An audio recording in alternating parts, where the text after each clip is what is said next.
आपने सही सुना, परदेस में देसी पास्ता। जी ये मैंने अपने जन से ये रेसिपी बनाई है और बहुत ही मज़ेदार ये रेसिपी बन के तैयार हुई है। तो परदेस में हमने अपने देसी पास्ता देसी जुगाड़ लगाया है, तो ज़रूर इस रेसिपी को फॉलो करें और बताएं कि ये कैसी बनी।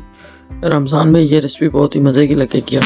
मैं हूँ आपके होस्ट और दोस्त आरपी किचन एंड गार्डन से रिफत परवीन। तो ज़रूर मेरे चैनल को लाइक सब्सक्राइब एंड शेयर किया करें, और जिन लोगों ने मेरे चैनल को लाइक सब्सक्राइब एंड शेयर किया उनका बहुत बहुत शुक्रिया एंड नवाज़िश होगी आपकी हौसला अफजाई। तो फ्रेंड यहाँ पे मैंने लिया है जी पास्ता 1 किलो, जिसमें मैंने पानी डाल के और ऑयल डाल के उबाल लिया है, और जब वो गल गया तो उसको मैंने छान के रख। तो यहाँ पे मैंने लिया है जी आधा किलो बोनलेस चिकन, और उसको मैंने अच्छे तरीके से धोकर तो उसमें मैंने ऐड कर दिया है जी 2 टीस्पून तेल और 1 teaspoon chilli flakes, 1 teaspoon garlic का पेस्ट और 1 टीस्पून नमक, थोड़ा सा गरम मसाला डाल के इसको मैंने मैरिनेट करके रख दिया है। तो बाद में मैंने इसमें लेमन जूस भी डाला था, यहाँ पे लेमन जूस डालना था, मैं भूल गई थी। तो यहाँ पे फिर मैंने क्या किया कि कढ़ाई में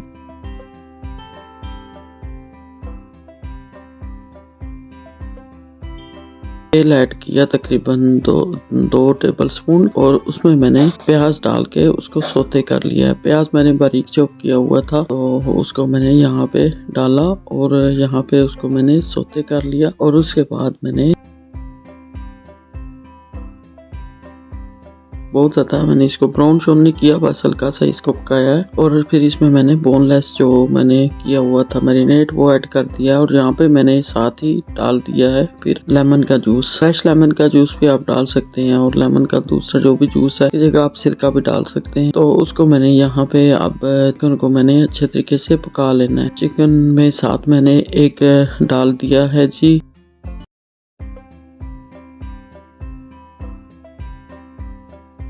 कनौर चिकन क्यूब। ये बिल्कुल ऑप्शनल है, मुझे पसंद है तो मैंने डाल दिया, और इसको मैंने अब ढक के पकाना है, और ये इसी पानी में गल जाएगा सारा। तो ये देखें चिकन ने आस्ता आस्ता पानी छोड़ना शुरू कर दिया, और बहुत सारा पानी इसने रिलीज करना है, तो उसमें इसने पक जाना है। ये देखें जी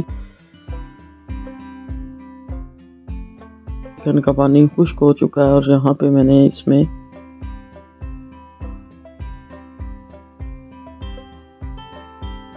इसमें मटर और जो कैरोट है वो मैंने बारीक चॉप डाली है, और उसको हमने पकाना है ताकि वो भी थोड़ी सी गल जाएं, और इसको हमने पका लेना है जी बस इतनी देर जब तक ये चिकन भुन नहीं जाता, साथ साथ ये भी पक जाएंगे। और फ्रोज़न मटर है, अगर आपके पास दूसरे मटर है तो उनको गला के डालें। तो इसमें यहाँ पे मैंने हॉट चिली सॉस डाल दी है साथ। ये जो हॉट चिली सॉस है ये ट्यूनिस के अल्जायर के लोग यूज़ करते हैं, ये जो थोड़ी तीखी होती है, तो इसलिए मैंने जो मिर्चें थी मैंने कम डाली हैं चिकन में, तो उसकी जगह मैंने ये डाल लिया। ये बिल्कुल ऑप्शनल है, इसकी जगह आप चिली भी डाल सकते हैं। और यहाँ पे फिर जब मैंने इसको पका लिया भून लिया अच्छे तरीके से, तो मैंने इसमें डाल दिए हैं जी शिमला मिर्चें थी 2-3 किस्म की मेरे पास, और साथ मैंने ग्रीन कोरिएंडर भी डाल दिया है। तो इसको भी हमने थोड़ा सा पका लेना है, और उसके बाद हमने इसमें डाल देने हैं जी पास्ते को। तो ये देखें पास्ता मैंने ऐड कर देना है इसमें, और इसको मिक्स कर लेना है। पास्ता मैंने गला के रखा हुआ था।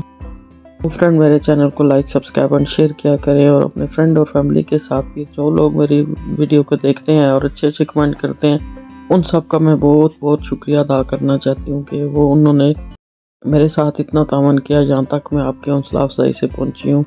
तो फ्रेंड यहाँ पे मैंने ब्लैक चिली पाउडर भी ऐड कर दिया है ½ टीस्पून, और यहाँ पे फिर मैंने केचप ऐड की है 2 टीस्पून, और साथ सोया सॉस ऐड की है 2 टीस्पून, और साथ मैंने ये हॉट चिली सॉस ऐड की है 2 टीस्पून, और स्वीट चिली सॉस ऐड की है 2 टीस्पून। केचप आप ज़्यादा भी डाल सकते हैं, बस मैंने इतनी डाली है, लेकिन इससे बहुत अच्छा जायका बना था। और इसको हमने मिक्स कर लेना है, और दम वाली आग पे हमने इसको पका रख देना है थोड़ी देर के लिए। और ऊपर से मैंने थोड़ा सा इसमें जो रखा हुआ था ऑर्गेनिक हर्ब वो मैंने ऐड कर दिए हैं, और साथ मैंने इसमें थोड़ा सा ग्रीन कोरिएंडर पड़ा हुआ था वो भी ऊपर से ऐड कर दिया। और फिर मैंने इसको ना दम वाली आग पे पकाना है थोड़ी देर के लिए। तो देखें कोरिएंडर मैंने थोड़ा रखा हुआ था बचा के वो डाल दिया है और अब मैंने इसको दम दे दिया तकरीबन 2-3 मिनट के लिए। और 2-3 मिनट के बाद ये देखें पास्ता जो हमारा बन के तैयार हो चुका है। और अब हम इसको डिश आउट करते हैं अपने प्यारे से। तो ये देखें कितना मज़ेदार पास्ता बना है। ये जितना ही टेस्टी मज़ेदार लग रहा है इससे ज़्यादा ये खाने में मज़ेदार था और मेरी बेटियों को बहुत पसंद आया था और मेरे बच्चों ने मुझे 100% मार्क दिए हैं। तो मुझे नहीं पता कि आप मुझे कितने मार्क्स दोगे और ज़रूर बताएं कि अगर आपने ये पास्ता बनाया तो कैसा बना। ऊपर से मैंने इसमें थोड़ी सी केचप डाल दी है और ही ज़्यादा मज़ेदार लग गया है। तो फिर ज़रूर मेरे चैनल को लाइक सब्सक्राइब एंड शेयर किया करें अपने फ्रेंड और फैमिली के साथ। फिर मिलते हैं किसी नई रेसिपी के साथ। अल्लाह हाफ़िज़। आपका दस्तरखान सजाए रखें।